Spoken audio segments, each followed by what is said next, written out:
आगा जया जे विहित ते ईश्वराचे मनोगत।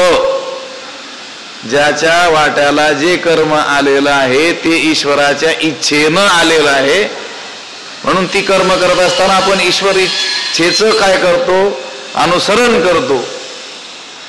पण ईश्वरार्पण बुद्धीनं ती कर्म केली तर, नाहीतर मग ह्या कर्माचा मी करता आहे आणि हे फळ मला मिळावं याचं चिंतन जर मनात असेल तर ती कर्म बंधनाला कारण ठरतात।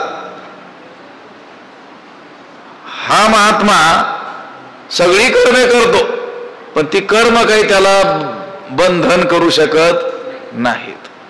उदाहरण दिलं ते पद्मपत्र, कमळपत्र कुठं असतं, पाण्यातच असतं, पण त्या पाण्यानं ते कधीच लिप्त होत नाही। अगदी त्याप्रमाणे हा महात्मा सर्व कर्म करतो पण पापाने लिप्त होत नाही।